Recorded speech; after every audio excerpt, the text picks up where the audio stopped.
Hola amigos y compañeros, quienes habla Salvador Suárez García. Nos encontramos en los naves de misión de Chichimecas. Este lugar me ha permitido hacer una reflexión y poder desarrollar un modelo teórico que he titulado Neohumanista con enfoque práctico.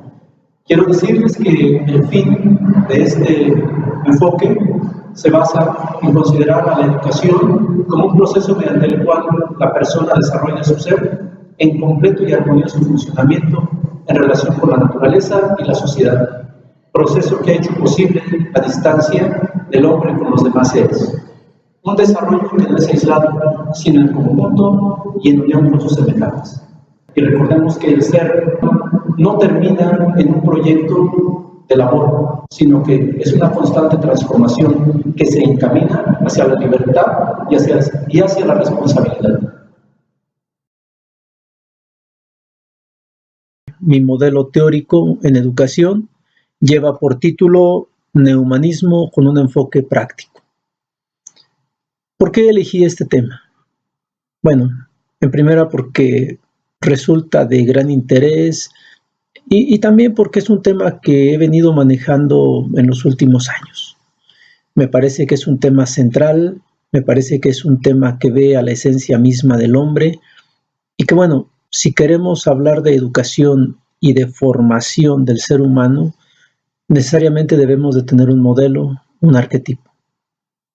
Un hombre que se va construyendo, un hombre que es un ser existencial, un ser que se define a través de sus acciones, a través de su pensamiento, cómo lo proyecta, pero sobre todo cuando se descubre a sí mismo y se proyecta hacia los más altos escenarios. Es por ello que en el trabajo primeramente hablaré de 3 paideyas, hablaré de 3 momentos que han sido claves dentro del pensamiento educativo. La primera paideya la ubico yo en la antigüedad, cuando en los textos homéricos se nos habla de un ideal de hombre tanto desarrollado en la parte física como también desarrollado en la parte intelectual. Este modelo que se pretendía alcanzar no era algo sencillo, es más, es un ideal. Este mismo ideal quedó olvidado por muchos siglos y es retomado precisamente después de la Edad Media, con el Renacimiento. Hablar de un modelo de hombre nos remitía necesariamente a los clásicos. Y el Renacimiento fue precisamente ese resurgir y ese redescubrir y ese replantear un proyecto de hombre. ¿Había alguien concreto? No.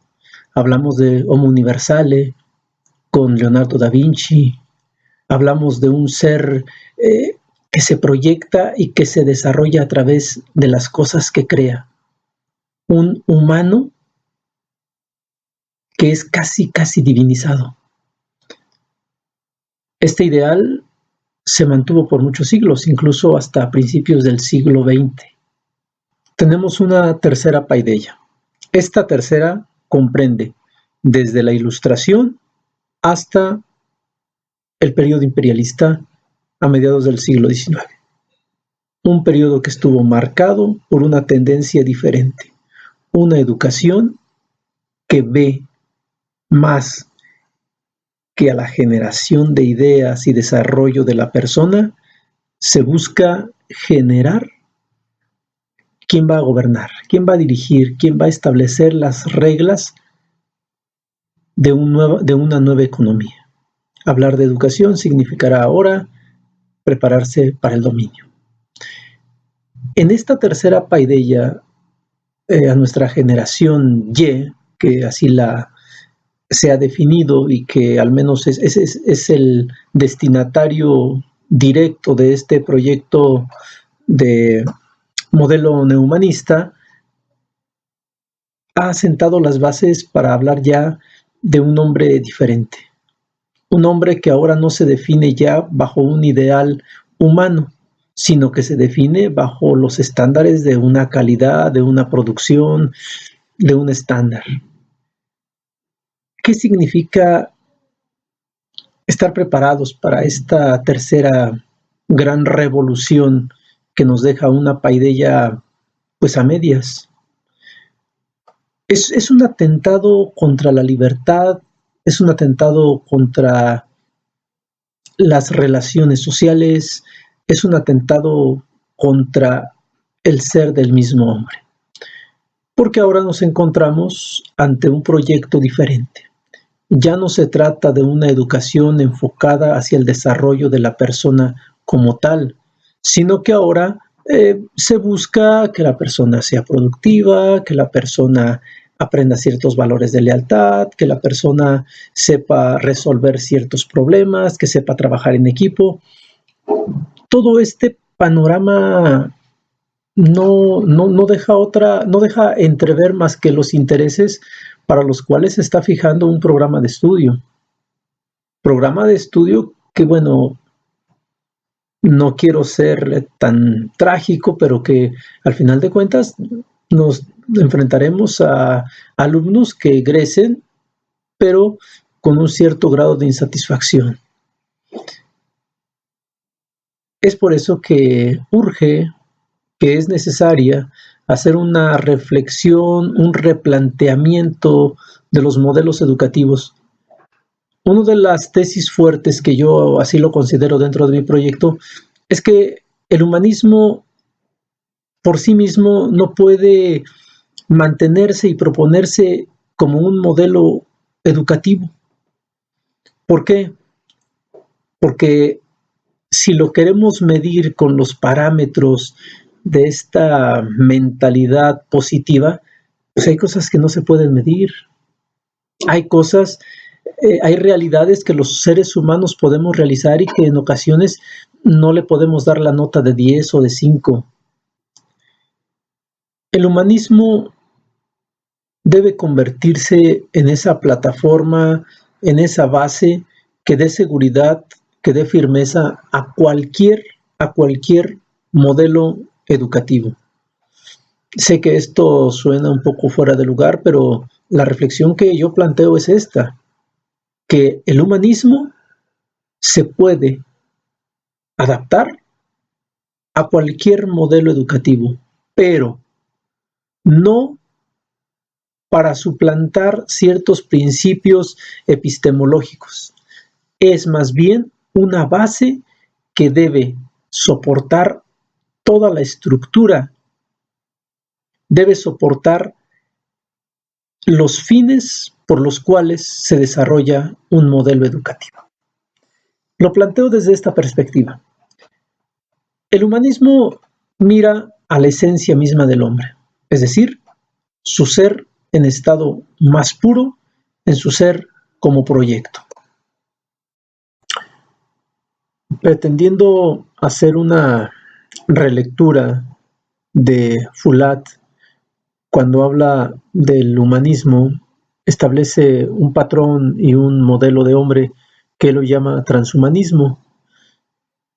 Haciendo una adecuación con mi modelo, hay ciertas características que empatan de forma significativa y que me parece muy importante mencionarlas. Él nos habla acerca del hombre como centro y como eje de todo el quehacer educativo. Esta es una parte bien importante.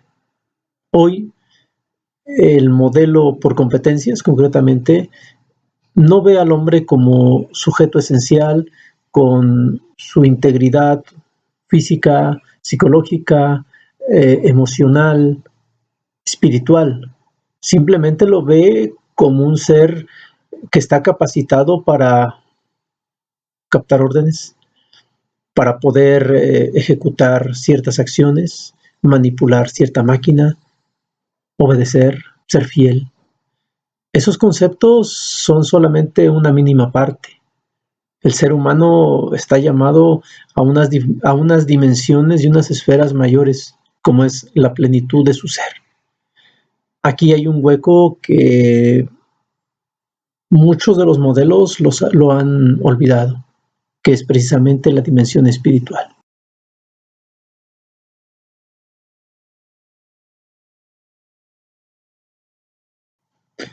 Los ejes del modelo sobre los cuales va a caminar todo el ideal del humanismo, yo los defino en tres.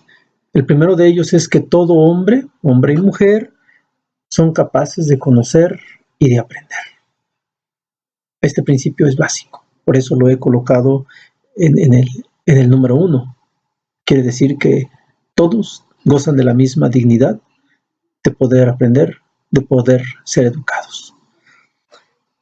El segundo es que la educación es un proceso que conlleva todas las capacidades del ser humano.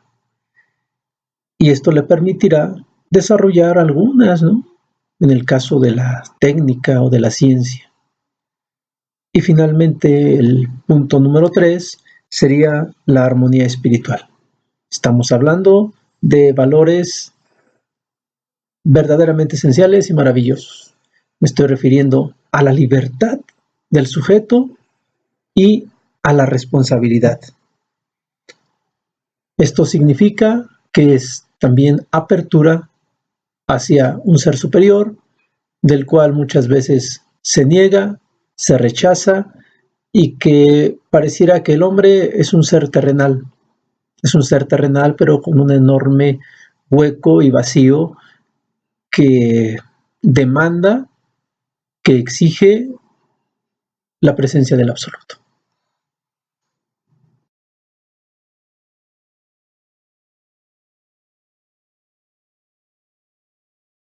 El docente debe ser una persona que conozca las características del desarrollo del ser humano para que así pueda atender las diferentes necesidades que presenten los alumnos.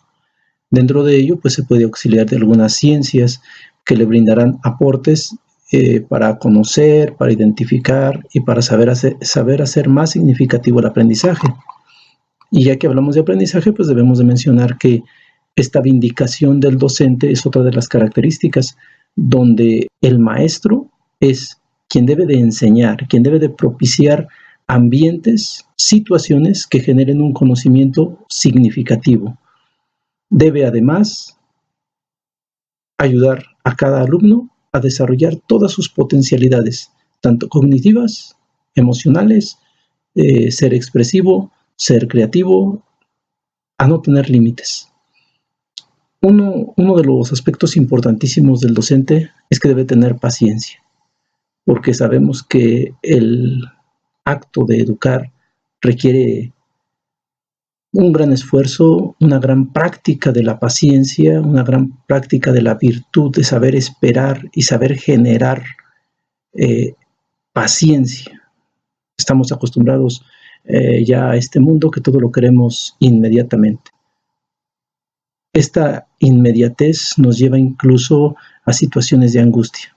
El docente debe ser una persona que ejercite y que desarrolle la paciencia en los alumnos. Finalmente, el docente debe de estar abierto, debe de estar con una mentalidad siempre dispuesta al cambio. Un cambio que no debe perderlo, ni tampoco lo debe marear. Es un cambio que debe saber enfrentarlo, sacar los beneficios que él le brinda y así hacer, y de esta forma tener un conocimiento, una actividad educativa para el ser humano, no para generar obreros, sino para generar seres humanos, desarrollando todas sus capacidades.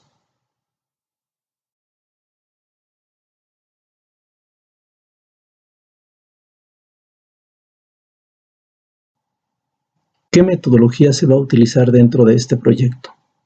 Son varias las características que presentará esta metodología. La primera de ellas, y que es importantísima, es reivindicar la lógica del conocimiento, considerando a la escuela como un espacio de aprendizaje a través del descubrimiento. Otro aspecto es la educación depende también del educando. No solamente es el profesor, no solamente son los padres de familia, es también el sujeto mediante el cual en quien se va a desarrollar esta actividad. Finalmente, tenemos otros aspectos no menos importantes, que es ofrecer saberes humanos, que consiste en un conocimiento científico, tecnológico y humanístico. La promoción de la cultura en este modelo es determinante. Los alumnos deben de desarrollar lo que es la literatura, y aquí mencionaría yo principalmente la poesía. Debe también cultivar la historia, las artes, la filosofía y la ética, así como también aprender un oficio. Esto caracterizado como un taller donde le genere una habilidad, pero también una significación de la transformación de la naturaleza a partir de un esfuerzo dado.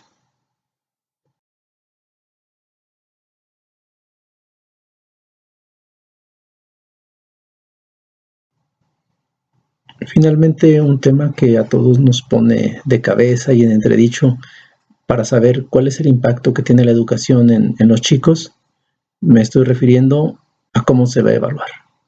Este proceso que es obligado y que es también importante saber cuál es el desarrollo, cuál es el avance que se va teniendo en nuestros alumnos. Voy a citar solamente algunas de las formas que se proponen en el modelo que servirán para evaluar. Algunas de ellas de forma cuantitativa, pero la mayoría de ellas de forma cualitativa.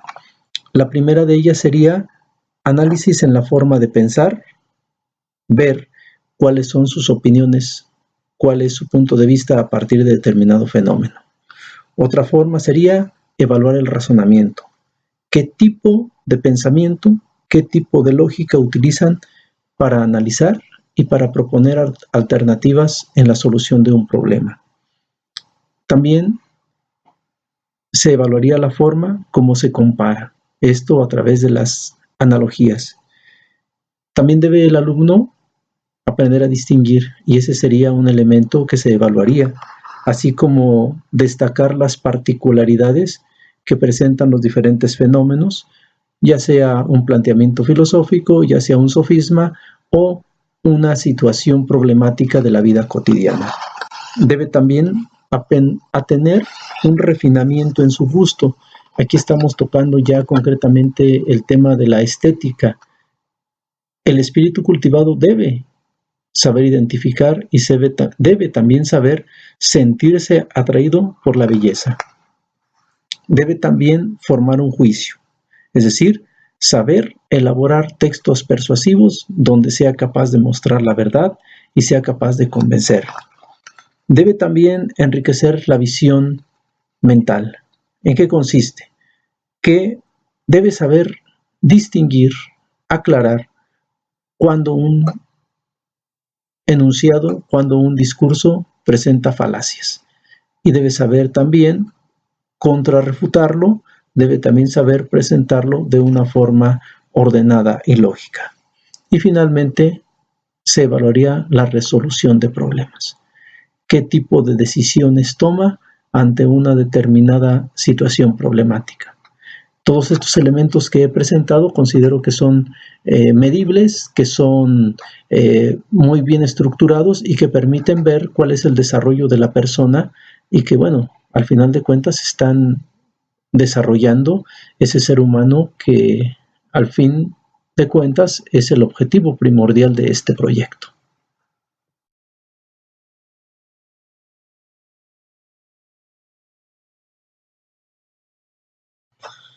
Primeramente, a ser capaces de analizar, capaces de releer esta realidad tan difusa, tan gris, y sobre todo ser capaces de proponer un modelo alternativo. Un modelo alternativo que bueno, pues pareciera que se va a gritar a sordos, porque sabemos que nuestro sistema educativo, no solamente del país, sino de la globalidad, está cortado con la misma tijera, lleva la misma línea. Yo hablar este tipo de proyectos y exponerlo, simplemente nadie me va a escuchar. pero que nos demos cuenta que tenemos esa capacidad y que nos demos cuenta que querer transformar una realidad tan difícil no es cuestión de uno o dos esfuerzos. Demanda primero el compromiso de una persona que quiera transformar su quehacer educativo, que se sienta feliz y que revalore el ser docente. No podemos transformar el mundo. Transformemos nuestra persona y a partir de ella a aquellos jóvenes, a aquellos chicos que están en contacto con nosotros. No puedo yo luchar contra la globalidad, pero sí darme cuenta que tengo capacidad de proponer y de buscar alternativas como es el humanismo, como es proyectar a un sujeto a una realidad y decirle a los chicos, ¿sabes qué? No todo es máquinas, no todo lleva un esfuerzo físico. Hay actividades que tú puedes desarrollar con tus compañeros, hay actividades que tú puedes reflexionar, que tú puedes plasmar, que tú puedes contemplar la belleza y que esas también son formas de conocer y que eso te va a hacer más humano, te va a hacer mejor persona. Al final, lo más importante es su ser como persona, su ser de libertad, su ser de responsabilidad social, ecológica. Compañeros, agradezco la atención prestada y bueno, ojalá que haya muchos comentarios. Hasta la próxima.